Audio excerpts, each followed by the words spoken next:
went through it, though. You know what I mean? I'm thankful to be here, like I said, and, you know, it's all good. Last night I got on my live, and I was crying with my fans, and I don't really do that type of stuff, but I was just crying like, y'all got to get yourself together because all the stress I'm going through, on top of that, and what y'all feel like, I really don't care about what you feel, but it's just a hard situation. Yeah. Because anybody who know me is to love me, and I have a heart of gold. Yes. It's so many people that I put on, and I always been there, like, my friends would call me and say, hey, my bill's due and I don't have it. Oh, I'm the person that's gonna give it to them. I had a friend, her kids need to go to school, y'all. She didn't have a car. I got tired of asking people for rides. I took her to the dealership, put $2,000 down on her car. I did 2 people the same day, the same way. And I didn't need no exposure for it. You see? Yes.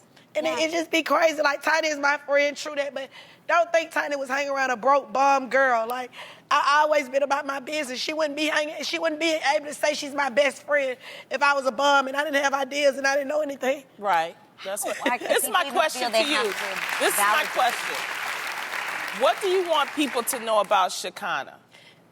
That I do talk fast, but I am intelligent. I dropped out of school, but I wanted to be something, so I went and got a GED. I went to cosmetology school. I didn't come from a background of nothing. I have a grandmother. She is beautiful. She lives with me, and I take care of her, and I'm thankful that God let me be with her. But my grandmother always owned a daycare center. So, you know, if somebody owned a daycare center, they got good money. She had a daycare center keeping like 100 kids. Like, that's what my background.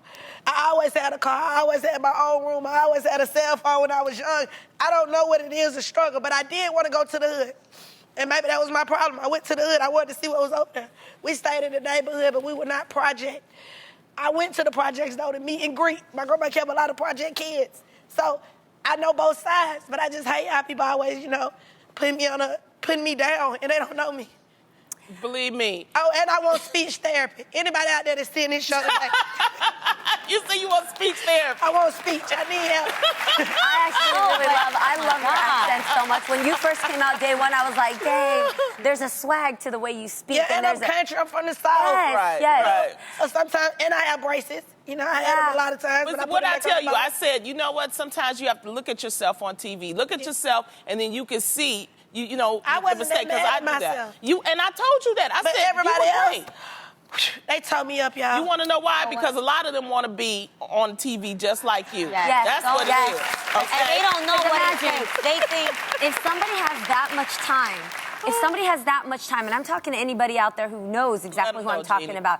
If you have that much time to actually sit there and judge a person based on what you see they edit on TV, what you see they feature, what they're doing either for ratings or what they're doing for their money, and taking your reputation or that one part of your life and dragging you worse than a Remy diss track in order to make their funds, that's not real life. It's not. This table lets you know that we are reflecting real human beings with real stories and journeys that you've been through to get your voice where you are today. And let me tell you, girl, when God opens doors for people, nobody can close them. You are here for a reason. And favor ain't fair. And God has favored you, and you are where you're at because of what your hard work has done in God's plan for your life. And no one can get in the way of that. And don't ever let nobody take that from you. No matter how you talk, where you talk, that's God. Tamara is a good person, and whenever you need some help or some guidance, some encouragement, she is the best. That is true, because the reality is that every single one of us ladies, by being on this show, we are vulnerable every day and we put ourselves out there. But the thing that we have learned, I think it's been about 3 years, this is our 3rd season, is that we can't let others define who we are. And my grandmother said, my grandmother said, the moment people start talking about you, it means you made it. That's right. You're doing something right. You're doing something right. I appreciate that.